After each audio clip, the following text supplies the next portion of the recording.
Aujourd'hui, de nos jours, il y a ces négriers du sport, du football, qui viennent, ils font croire à ces jeunes, en créant ces centres de formation, ce sont des centres d'entraînement, et parfois les gosses, ils ne vont pas à l'école, ils s'entraînent le matin, et le soir, ils ne font rien.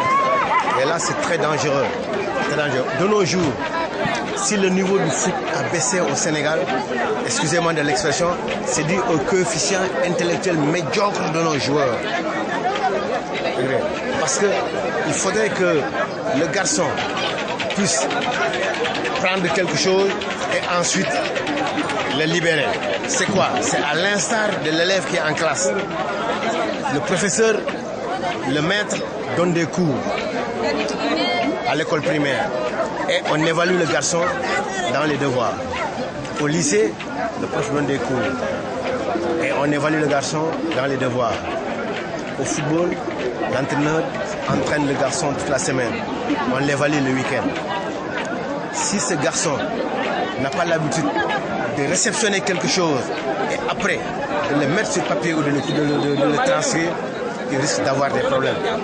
Et aujourd'hui, le sport de haut niveau, c'est dans l'organisation. Ce n'est pas seulement le côté tactique, le côté technique, c'est dans l'organisation. Et si aujourd'hui, le football, le niveau du football sénégalais a baissé, c'est dû au coefficient intellectuel médiocre des joueurs. Parce que la plupart des joueurs laissent les classes. Aujourd'hui, quand vous allez dans les équipes, ceux qui ont le niveau du BFM ou bien du bac sont à côté. Et c'est pas du tout bon. Il faut que les gens allient sport et études. Ouais, sport et études.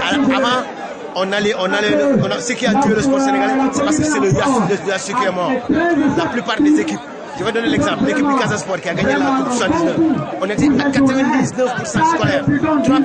4 personnes seulement travaillaient et tous avaient le niveau du BFM. Et après, c'est après le niveau du bac. Ce qui fait que quand l'entraîneur vient donner des schémas tactiques, et rapidement on comprend et on le met. Aujourd'hui, les joueurs font les mêmes bêtises, les mêmes erreurs. On dit que l'entraîneur ne travaille pas. C'est parce qu'ils n'ont pas l'habitude de prendre.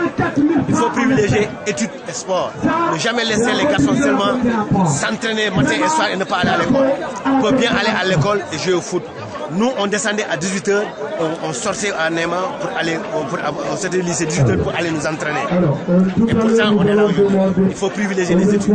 Sport et études peuvent se faire. À l'instar de Djamba. Vous avez vu? Il y a des bacheliers, des garçons, et c'est très bien. C'est ce qu'il faut privilégier.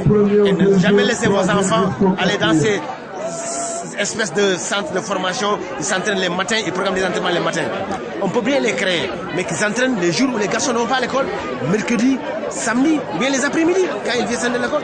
Mais faire entraîner les garçons les matins, ils ne vont pas à l'école, c'est pas du tout bon. Ça, il faut se battre. Ça, ce sont les négriers du football qui font ça.